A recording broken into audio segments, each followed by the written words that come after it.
Hey guys, welcome back to my channel. My name is Abhilash, and guys, thank you so much for showing so much love on my last video. It means a lot to me. And those who are new to this channel, please subscribe my channel. And if you like my content, if you like my videos, please do subscribe my channel and like and share my videos as well.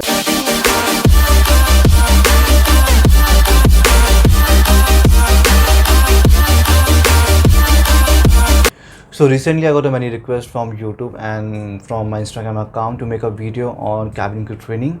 So I'll share my experience. With Qatar Airways. Qatar Airways में training कैसी थी, कितने months की training थी. बहुत लोगों के questions होते हैं कि ट्रेनिंग जो होती है इज़ इट पेड और फ्री ऑफ कॉस्ट, कौन कौन से सब्जेक्ट्स पढ़ाए जाते हैं ट्रेनिंग में, इज़ इट हार्ड या इजी होती है training. So will discuss each and every point on this topic. So sit back, relax and enjoy the rest video. So first of all मैं आपको बताता हूँ कि इंडियन एयरलाइंस जो भी होती हैं, जो भी डोमेस्टिक एयरलाइंस होती हैं, they charge their training fees 75,000 1 lakh. उनका it depends on their management कि उनका वो कितना चार्ज कर रहे हैं अपने कैंडिडेट से. But for the international airlines you don't have to pay a single amount. Qatar Airways, whether you are working for Qatar, Emirates और एतिहाद या ब्रिटिश एयरवेज, आपको ट्रेनिंग फ़ीस कोई भी पे नहीं करनी है. You don't have to pay a single amount for your training fees आपकी कम्प्लीटली फ्री ऑफ कॉस्ट होती है. And if you are applying for domestic airlines, जितने भी इंडिया में एयरलाइंस हैं, mostly they charge some amount for their training. Last time I heard कि विस्तारा की जो ट्रेनिंग होती थी फ्री ऑफ कॉस्ट होती थी. बट अभी के लिए, अभी जो सिचुएशंस हैं कोविड के बाद, आई हैव नो आइडिया कि उनका अभी क्या प्रोसीजर है, क्या मैनेजमेंट है. So on 31st May I landed in Doha Qatar and 2 जून से मेरी ट्रेनिंग स्टार्ट हो गई थी. सो फर्स्ट डे आपका इंडक्शन डे होता है, जिसमें आपका पूरा दिन बेसिकली एक डॉक्यूमेंटेशन और एक फॉर्मेलिटीज़ में ही चले जाता है. मैनेजमेंट से, HR डिपार्टमेंट से बहुत लोग आते हैं. They take your passport details, your appointment letter, xerox copies to create a salary account. आपका अकाउंट क्रिएट किया जाता है. Then they tell about their company, उनका विजन क्या है, उनके गोल्स क्या हैं. They discuss their recent achievements and awards. Then आपको कतर के बारे में कुछ चीज़ें समझाई जाती हैं कि कतर का जो कल्चर है उसको कैसे फॉलो करते हैं.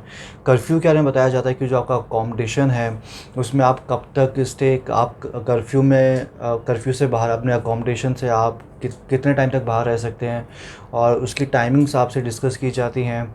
आपकी जो ट्रेनिंग होती है वो कितने टाइम की होती है, कितने ड्यूरेशन की होती है.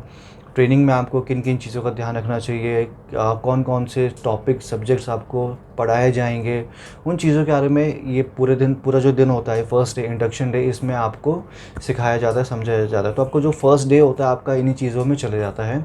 सेकेंड डे आपका एक ग्रूमिंग सेशन होता है, जिसमें ग्रूमिंग इंस्ट्रक्टर आता है, ग्रूमिंग मैनेजर आता है. एंड दे टीच यू कि उनके जो बेसिक क्राइटेरिया है ग्रूमिंग के वो क्या क्या है. हेयर स्टाइल्स कैसा होना चाहिए मेल क्रू का, एंड क्लीन शेप होनी चाहिए. ड्रेस कोड आपका कैसा होना चाहिए, शर्ट या लेंथ या जो टाई की लेंथ है वो कितनी होनी चाहिए. एंड थ्रू आउट जो आपकी ट्रेनिंग होती है कतर में, उसमें आपका एक ड्रेस कोड होता है. You have to wear white shirt, black suit and grey tie. तो उन चीज़ों के बारे में आपको बताया जाता है.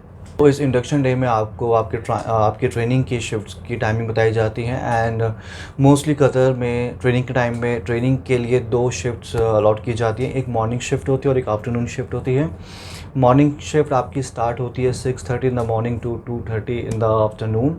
एंड जो आफ्टरनून शिफ्ट होती है वो स्टार्ट होती है 3:30 से लेके till 11 at night. And luckily मुझे आफ्टरनून शिफ्ट मिली थी. आफ्टरनून शिफ्ट का फ़ायदा मुझे ये हुआ था कि by 11:30 I use to reach at my accommodation. And उसके बाद हम लोग अपना डिनर करके सो जाया करते थे.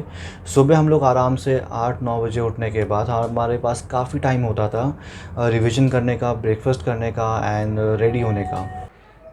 सो कतर एयरवेज़ की ट्रेनिंग 2 महीने की होती है. एंड फर्स्ट मंथ आपका सेफ्टी का होता है. देन उसके बाद 5 डेज़ की आपकी फ़र्स्ट एड की ट्रेनिंग की जाती है. देन उसके बाद 15 डेज़ का आपका सर्विस की ट्रेनिंग होती है.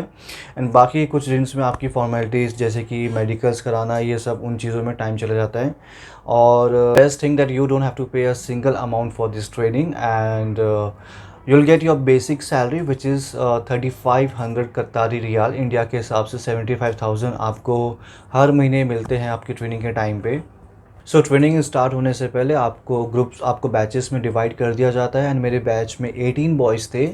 और कतर में ट्रेनिंग्स बॉयज़ की अलग होती है एंड गर्ल्स की सेपरेट होती है। And I have no idea कि इसके पीछे क्या लॉजिक है, बट मैंने पता किया था तो काफ़ी टाइम से ही वो लोग अब अपनी ट्रेनिंग ऐसे ही कंडक्ट करते हैं, बॉयज़ एंड गर्ल्स को वो लोग कंबाइन नहीं करते एक बैच में। सो इन 1-2 दिनों के बाद आपकी एक्चुअल पढ़ाई स्टार्ट होती है which is safety. And first चीज़ आपको पढ़ाई जाती है इक्विपमेंट्स के ऊपर। आपकी जनरल जो इक्विपमेंट्स होते हैं जैसे BCF हो गया, पोर्टेबल ऑक्सीजन बॉटल्स हो गया, या ELT हो गया। ELT आपका हो गया ट्रांसमीटर, लोकेटर, इनके प्री फ्लाइट चेक क्या होते हैं। ऑपरेशन इनका यूज़ करने से पहले आपको इनका प्री फ्लाइट चेक देखना पड़ता है कि ये यूज़ करने लायक है या नहीं है, तो कितने नंबर्स इक्विपमेंट्स आपके एयरक्राफ्ट में हैं, तो इन चीज़ों के बारे में आपको पढ़ाया जाता है। एंड आपको लैंडिंग के बारे में, जैसे लेट्स से कल को कुछ इमरजेंसी हो गई ऑन बोर्ड और कैप्टन को अनफॉर्चुनेटली क्रैश लैंडिंग करनी पड़े, तो उन सिनेरियो में, उन सिचुएशंस में कैबिन क्रू का क्या रोल होगा, कैबिन क्रू कैसे रिएक्ट करेंगे, उनका फर्स्ट रिएक्शन क्या होगा, उन चीज़ों के बारे में आपको पढ़ाया जाता है। डिचिंग के बारे में आपको पढ़ाया जाता है। Ditching is a aviation term, it means aircraft को जब पानी में लैंड कराया जाता है तो उसको डिचिंग बोलते हैं। इसके अलावा आपको टोटल 3 मेन एयरक्राफ्ट के बारे में पढ़ाया जाता है। एयरबस फैमिली से आपको A320, 319, 321 एंड बोइंग फैमिली से आपको 777-300ER, 777-200ER and 787-9 dream liner जिसको बोलते हैं। तो टोटल आपको इन एयरक्राफ्ट्स के बारे में विद इन अ मंथ आपको पढ़ाया जाता है।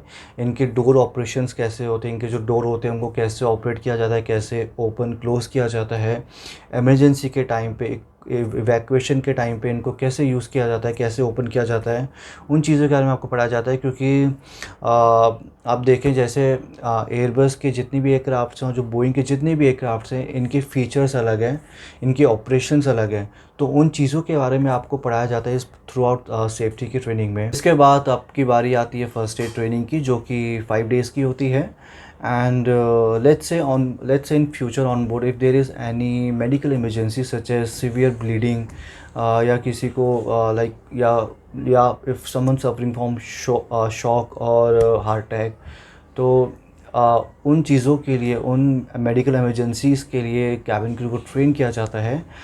यू कैन सी कि ऑन बोर्ड बहुत कम चांसेस होते हैं कि कोई डॉक्टर या कोई पैरामेडिक या कोई नर्स ट्रैवल कर रहा हो, तो उन सिनेरियो में कैबिन क्रू ही एक फ़र्स्ट एडर होता है जो रिस्पॉन्स करता है। तो उन चीज़ों में कैबिन क्रू ट्रेन किया जाता है। सीवियर ब्लीडिंग अगर हो रही है तो उसको कैसे, उस ब्लीडिंग को रोका जाए, बैंडेजेस जो है उनको कैसे यूज़ किया जाए, मेडिसिन जो होती है उनको कैसे यूज़ कर, कौन कौन सी मेडिसिन हैं जिनको आप यूज़ कर सकते हो, वो सिर्फ कैबिन क्रू को ही पता है, सिखाया जाता है। यहाँ तक कि हार्ट अटैक के टाइम पे CVR देना वो भी कैबिन क्रू को ही सिखाया जाता है। Even they tell you how to deliver a baby on board. So you can imagine बहुत चीज़ें सिखाई जाती है कैबिन क्रू ट्रेनिंग में। देन फर्स्ट एड ट्रेनिंग के बाद 2 दिन का आपका एक ग्रूमिंग सेशन होता है। उसमें जो ग्रूमिंग मैनेजर होता है, they will come and they will tell you कि जो इनका जो कलर है, इसका जो यूनिफॉर्म है उसको आपको कैसे वेयर करना है, उसके जो एपलेट्स होते हैं उनका फेस किस साइड होना चाहिए, टाई लेंथ कैसी होनी चाहिए, आपके जो शर्ट है आपका जो उसको कैसे टक इन करना है, आपका ब्लेज़र योर ट्राउज़र उसको कैसे कैरी करना है, योर आपका हेयर स्टाइल कैसा होना चाहिए, your side one, your nails, your shoes. तो 2 दिन आपका जो पूरा जो आपका सेशन होता है वो इन्हीं चीज़ों के ऊपर होता है। आपकी यूनिफॉर्म की फ़िटिंग चेक की जाती है। देन आफ्टर ग्रूमिंग आपके सर्विस की ट्रेनिंग की बारी आती है। सर्विस आपकी 15 डेज़ की होती है विच इज़ क्वाइट टफ। तो सर्विस में आपको बहुत चीज़ें सिखाई जाती हैं, सच एज़ वाइन है, डिफरेंट टाइप्स ऑफ वाइन होती हैं, उनको कैसे सर्व करना है, उनको कैसे होल्ड करना है, वाइन के जो भी नाम होते हैं आपको उनको मेमोराइज़ करना होता है। शैम्पेन्स के आपको नाम याद करने हैं, अल्कोहल जो होते हैं उनके नाम आपको मेमोराइज़ करने होते हैं। इसके बाद कॉकटेल्स कितनी टाइप की होती हैं वो आपको सिखाया जाता है, आप कैसे बना सकते हो। Then they will tell you how to talk to a customer, your speaking skills उसके ऊपर वर्क किया जाता है। आप कैसे कस्टमर से इंटरेक्ट करते हैं, इनफैक्ट आप कैसे सर्व कर रहे हैं, कस्टमर को उसका मील, कतर एयरवेज़ का जो लोगो है टिश्यू पेपर पे, सर्विस पे, उसका फेस, उसका जो फेस है, उसका एंगल है वो कैसे होना चाहिए। तो हर एक वो माइनर डिटेल्स आपका जो सर्विस ट्रेनिंग होती है उसमें आपको अच्छे से सिखाई। देन आफ्टर दिस ट्रेनिंग आपका ग्रेजुएशन होता है। आफ्टर ग्रेजुएशन आप 2 दिन बाद आपकी चीफ स्पीच होती है। इट मीन्स कंपनी के जो CEO हैं, GCO, वो स्पीच देने आते हैं। इसी के साथ आज का ये वीडियो यहीं ख़त्म होता है। I hope you do like this topic, and if you want to see more videos like this please do let me know. आप कमेंट सेक्शन में मुझे बता सकते हैं। Also I request you please do subscribe my channel. By subscribing it will motivate me to make a more videos like this. Also you can follow me on Instagram. अपना user name Instagram का मैं description box पर डाल दूँगा। And till then stay safe, see you on board.